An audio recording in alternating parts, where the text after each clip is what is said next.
పిఠాపురం నియోజకవర్గ శాసనసభ్యులు ఆంధ్రప్రదేశ్ రాష్ట్ర ఉప ముఖ్యమంత్రి కొణిదెల పవన్ కళ్యాణ్ ఆదేశాల మేరకు పిఠాపురం పట్టణంలో 30 వార్డుల పర్యటనలో భాగంగా 18వ వార్డు కుంతి మాధవస్వామి గుడి వద్ద ఉన్న వాటర్ ట్యాంక్ సమస్యను అక్కడ ఉన్న ప్రజలు మరియు వార్డు ఇన్ఛార్జ్ పసుపురెడ్డి గణేష్ మరియు కమిటీ మెంబర్ కలిసి పిఠాపురం పట్టణ ఇన్ఛార్జ్ డాక్టర్ వరలక్ష్మికి అక్కడ ఉన్న వాటర్ ట్యాంక్ తొలగించకుండా ఉండాలని వినతిపత్రం అందజేశారు. ఈ సందర్భంగా పిఠాపురం పట్టణ ఇన్ఛార్జ్ డాక్టర్ చిక్కాల వరలక్ష్మి రమణరావు నేరుగా వెళ్లి ఆ వాటర్ ట్యాంక్ యొక్క అవసరం ఎంతమందికి ఉంది, దేనికి ఉపయోగపడుతుంది అన్నదాన్ని తెలుసుకుని ఇది ప్రజలకు ఉపయోగపడేది, దీన్ని తీయొద్దని, శుభ్రం చేసి కొత్త కొడాలు వేసి ప్రజలకు అందుబాటులోకి తీసుకుని వస్తామని, దీని ద్వారా కుంతి మాధవస్వామి ఆలయానికి వచ్చే భక్తులకు మరియు 4 వార్డుల ప్రజలకు ఉపయోగపడుతుందని, దీన్ని మరింత మెరుగ్గా చేసి ప్రజలకు అందిస్తామన్నారు. దీనిపై వచ్చిన ఫిర్యాదుపై పాడా పీడీ డైరెక్టర్ శివరాం ప్రసాద్ కు మరియు మున్సిపల్ కమిషనర్ కు తెలియజేస్తామన్నారు. అనంతరం 7వ వార్డు ఇందిరానగర్ వార్డు ఇన్ఛార్జ్ మైనాబతుల చెన్న మరియు వార్డు కమిటీ సభ్యులను కాలువను శుభ్రం చేయాలని వినతిపత్రం అందించారు. ప్రాంతంలో పరిశీలించి కాలువలో ఎక్కువగా పెరిగిపోయిన గొర్రపు డెక్కలను తొలగిస్తామని, ఎండాకాలంలో మొత్తం డ్రైనేజ్ వ్యవస్థ మెరుగుపరిచి వానాకాలంలో ఎటువంటి ఇబ్బందులు లేకుండా చేస్తామని అన్నారు. ఈ కార్యక్రమంలో జనసేన పార్టీ వార్డు ఇన్ఛార్జీలు పసుపురెడ్డి గణేష్, అడ్వకేట్ రమణ, గుండు వీరభద్రరావు, వనం వీరబాబు, దాసరి దత్తు, సూరవరపు వెంకటేశ్వరరావు, బచ్చుల శ్రీను, సత్యం, హరీష్, వి రాజేష్, మైనాబతుల చిన్న, చేట్ల గోవింద్, కోలా వీరబాబు, దాసరి మధు, జనసేన నాయకులు, వీర మహిళలు, జన సైనికులు తదితరులు పాల్గొన్నారు.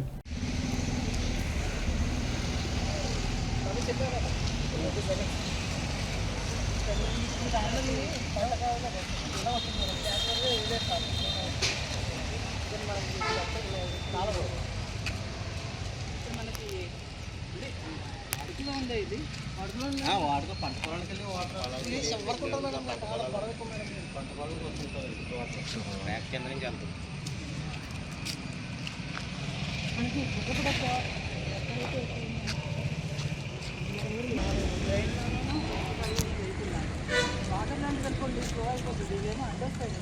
మెయిన్ మోటోయే డ్రింకింగ్ వాటర్ సప్లై మేడం.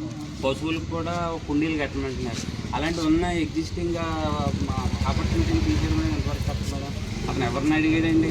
రోజులు ఎవరితో సంప్రదించలేదు మేడం. డైరెక్ట్గా వచ్చేసి తేడానికి చాలా కష్టపడ్డామండి. మేము మున్సిపాలిటీలో స్పెషల్ గ్రాంట్ పెట్టి చేయించారు మేడం. అంటే మనకి ప్రభుత్వం ఎక్కువ ఫండ్స్ ఇస్తుంది, అన్నిటినీ డెవలప్ చేద్దామని చూస్తుంది. బహుశా నేను అనుకోండి ఇక్కడ కూడా ఆర్ఓ ప్లాంట్ అంటే ఏదైనా ఆర్ఓ ప్లాంట్ అనేది ఇది కాస్ట్లెస్ మేడం. ఇది కాస్ట్లెస్ అండి. ఆర్ఓ ప్లాంట్ అనేది మెయింటెనెన్స్ ఉండాలి మేడం.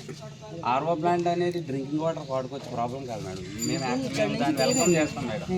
మరి డొమెస్టిక్ వాటర్ అంటే పాదగేలు అది పెట్టారు కదా, అసలు చెప్పారు మేడం. నేను అడిగితే నేను పూర్వం యువరాజ్యం నియోజకవర్గం కన్వీనర్ చేశాను మేడం. నా పేరు దాసరి మధు. నేను ఇంత పూర్వం పనిచేశాను మేడం. నేను అడిగితే నాకు చెప్పిన విషయం ఏంటంటే ఆర్ఓ ప్లాంట్ పెడతాం. ఆర్ఓ ప్లాంట్ అనేది టెంపుల్కి పెట్టుకుంటారండి. ఇది ఏరియా పబ్లిక్ని బిందులతో నీళ్ళు పెట్టుకొని ఇస్తారు మేడం. ఆర్ఓ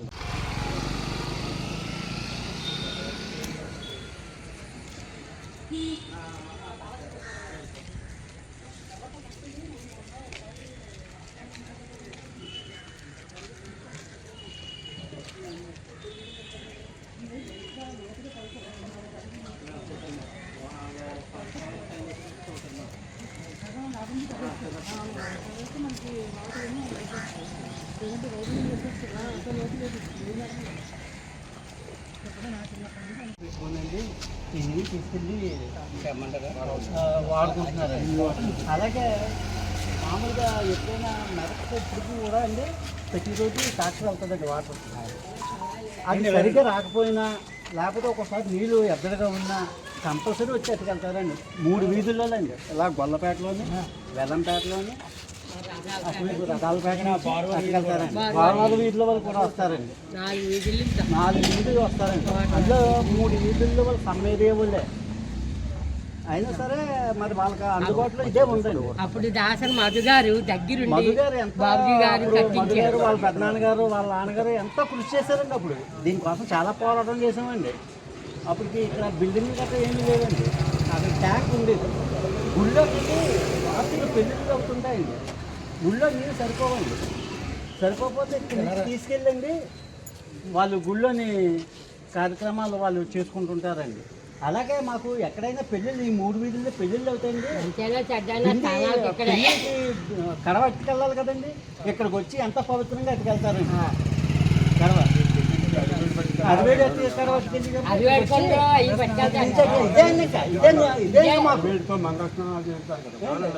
ఎన్ని వీధులు మొత్తం ఈ వీధుల అటు అటు తిరిగి మొత్తం మీద ఎక్కడి నుంచి అటుకెళ్తారు. పెళ్ళిళ్ళు అవుతాయండి 10-15. తర్వాత ఈ చుట్టుపక్కల కూడా మధ్యాహ్నం మాటలు మంచినీళ్ళు కలితే తీసుకొని ఇవే తాగుతారండి.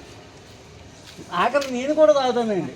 అది ఏంటి ఇప్పుడు ఇది అందంగా లేకపోతే అండి ఇప్పుడు ఇది అందంగా లేదనుకోండి ఏంటి మేడం గారు, అందంగా లేకపోతే పెయింట్ చేయించి చక్కగా శానిటైజేషన్ చేయిస్తే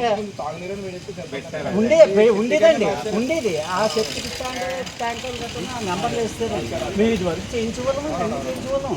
ఇదంతా ఎంత కృషి చేసేవాళ్ళండి. ఇలాంటి మేము ఉండేవాళ్ళం అండి. గుడికి కూడా పేషెంట్ అయ్యారు కొనాలి. ఎంతో ఉపయోగం అండి ఇది. బల్బులు అవి పెట్టి మామూలు ఉపయోగం కాదండి.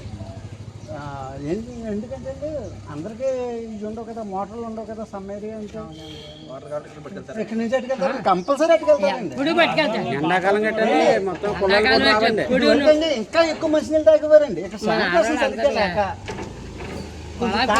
తగ్గించారండి. లేకపోతే ప్రతి ఒక్కరు మేమే తాగేసుకోవాలి అండి. వెళ్ళిపోతూ తాగేసుకోవాలి. అయిపోతే ఇదే అదే ఇది అంత దానికోసం పెట్టామండి. ఇది ఓన్లీ మోగజీవులు ఎండకు వస్తాయని పెట్టామండి. అంత ఉపయోగపడుతుందండి ఇది. అందరికీ నమస్కారం అండి. ఇప్పుడు మనం 18వ వార్డులో కుంతిమాస్వామి గుడి దగ్గర ఉన్న వాటర్ ట్యాంక్ దగ్గర ఉన్నాం. ఈ వాటర్ ట్యాంక్ అన్నది చాలా దశాబ్దాల పోరాటంతో వీళ్ళు సాధించుకుంది. ఎందుకంటే ఇక్కడి నుంచి 4 వార్డులకి మంచినీరు ఇక్కడి నుంచే వాళ్ళు తీసుకుని వెళ్తారు. వెలంపేట కానివ్వండి, గొల్లపేట కానివ్వండి, గుట్లవీధి కానివ్వండి, మిగిలిన వార్డులు కానివ్వండి ఇక్కడి నుంచే తీసుకొస్తారు. ఇంకొకటి కోటవారి వీధి నుంచి వాళ్ళకు కూడా మొత్తం 4 వార్డులు ఇక్కడి నుంచి వాటర్ తీసుకెళ్తారండి. పైగా మనం ఉన్నది కుంతిమాస్వామి గుడి ప్రాంగణంలో ఉన్నాం. కుంతిమాస్వామి గుడి అంటేనే పెళ్ళిళ్ళకి ప్రసిద్ధి. చాలా పెళ్ళిళ్ళు కుంతిమాస్వామి గుడిలోనే చేస్తూ ఉంటారు. ఎందుకంటే ఇక్కడ పెళ్ళిళ్ళు చేసుకోవడం అనేది శుభప్రదంగా చాలామంది భావిస్తారు. వాళ్ళకు కూడా ఈ ట్యాంక్ నుంచే మంగళ స్నానానికి కానీ, అరివేట్ కానీ దేనికైనా సరే ఇక్కడి నీళ్ళు వాళ్ళు వాడుతూ ఉంటారు. ఎందుకంటే ఇది ఎంతో పవిత్రంగా భావిస్తారు అక్కడ పెళ్ళిళ్ళు చేసుకునే వాళ్ళు. అలాంటిది ఈ వాటర్ ట్యాంక్ ఇక్కడ ఉండడం చాలా ఉపయోగకరంగా ఉంటుంది వాళ్ళు ఉన్న ప్రజలందరికీ కూడా. కాబట్టి ఈ వాటర్ ట్యాంక్ ఇక్కడి నుంచి తరలించకుండా ఉండాలని చెప్పి వీళ్ళందరూ కూడా విజ్ఞప్తి చేయడం జరుగుతుంది. వీళ్ళ తరఫున నేను కూడా ప్రభుత్వానికి విజ్ఞప్తి చేస్తున్నాను. గుడికి సంబంధించిన భక్తులందరూ కూడా ఈ వాటర్ ట్యాంక్ని ఉపయోగించుకుంటారు. అది తాగడానికి కానివ్వండి, లేకపోతే మంగళ స్నానాలకు కానివ్వండి, లేదంటే ప్రతి పుణ్యక్షేత్రానికి వెళ్లే ముందు కాళ్ళు కడుక్కుని వెళ్ళడం అనేది హిందువుల ఆనవాయితీ. దానికి కూడా ఇక్కడికి వచ్చి కాళ్ళు కడుక్కుని నీరు చల్లుకుని నెత్తి మీద అప్పుడు గుడి ప్రాంగణంలోకి అడుగు పెడతారండి. కాబట్టి ఇక్కడ నుంచి ఈ వాటర్ ట్యాంక్ తయారించకుండా ఉండాలని చెప్పి ప్రజలందరి తరఫున నేను కూడా ప్రభుత్వానికి విజ్ఞప్తి చేస్తున్నానండి. Thank you. అందరికీ నమస్కారం అండి. ఇప్పుడు నేను 18వ వార్డులో కుంతిమాస్వామి గుడి దగ్గర వాటర్ ట్యాంక్ దగ్గర ఉన్నాను. మనకి ఈ వాటర్ ట్యాంక్ అనేది కొన్ని దశాబ్దాల పోరాట ఫలితంగా వీళ్ళు ఇక్కడ నెలకొల్పబడిందండి. ప్రజారాజ్యం టైంలో వంగగీత గారు కుంతిమాస్వామి గుడి ప్రాంగణానికి ఎదురుగుండా ఉన్న ట్యాంక్ని తీసుకొచ్చి ఇక్కడ పెట్టారండి. ఇది మొత్తం 4 వార్డులకి గొల్లపేట కానివ్వండి, వెలంపేట కానివ్వండి, వెదాలపేట కానివ్వండి, గుట్లవీధి కానివ్వండి, ఇక్కడి నుంచే మంచినీరు కానీ, తాగడానికి కానీ, లేకపోతే వాడుకోవడానికి కానీ ప్రజలందరూ కూడా ఇక్కడి నుంచే తీసుకుని వెళ్తారండి. పైగా మనం ఉన్నది ఇప్పుడు కుంతిమాస్వామి గుడి ప్రాంగణంలో ఉన్నాము. కుంతిమాస్వామి గుడి అంటేనే పెళ్ళిళ్ళకి చాలా ప్రసిద్ధి. ఇక్కడ చాలామంది పెళ్ళిళ్ళు చేసుకుంటారు. ఎందుకంటే కుంతిమాస్వామి ఆశీస్సుతో ఆ పెళ్ళిళ్ళు అన్నీ కూడా సుఖకరంగా పరిగణిస్తాయి. ఇక్కడి నుంచి వాళ్ళకి కావాల్సిన మంగళస్థానాలకు కానీ, అవేడుకుండా విత్తాలకు సంబంధించిన నీళ్ళు కానీ అవన్నీ కూడా ఈ వాటర్ ట్యాంక్ నుంచి తీసుకుంటారు. అంతేకాకుండా ఇక్కడ వేసవకాలం వచ్చింది, పశువులు తాగడానికి వీలుగా ఇక్కడ ఒక తొట్టెను కూడా ఏర్పాటు చేశారు. ఈ తొట్టి కూడా ఇక్కడ మనకు వెళ్తున్న ఆవులు కానివ్వండి, పశువులు కానివ్వండి వేసవకాలంలో దాహార్తిని తెచ్చుకుంటాయి.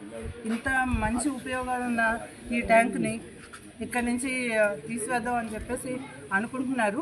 కానీ ఇంతమందికి ఉపయోగపడే ట్యాంక్ ఇక్కడ ఉంటేనే మంచిదని చెప్పేసి మా అందరి అభిప్రాయం. ప్రజలందరూ కూడా అదే కోరుకుంటున్నారు. ఒకసారి ప్రభుత్వాన్ని పునరాలోచన చేయాల్సిందిగా వీళ్ళందరి తరఫున నేను విజ్ఞప్తి చేస్తాను. ఇక్కడ వార్డ్ ఇన్ఛార్జ్ గణేష్ గారు నాకు రిప్రజెంటేషన్ ఇస్తారని చెప్పారు. దాంతోపాటు ప్రజలందరి గురించి రిప్రజెంటేషన్ తీసుకుని అవి నేను మున్సిపల్ కమిషనర్ గారికి, పరా డైరెక్టర్ శివరాం ప్రసాద్ గారికి కూడా నేను సబ్మిట్ చేస్తానండి. ప్రభుత్వం దీని గురించి ఒకసారి పునరాలోచన చేయాలని చెప్పి నేను మరొకసారి విజ్ఞప్తి చేస్తున్నాను.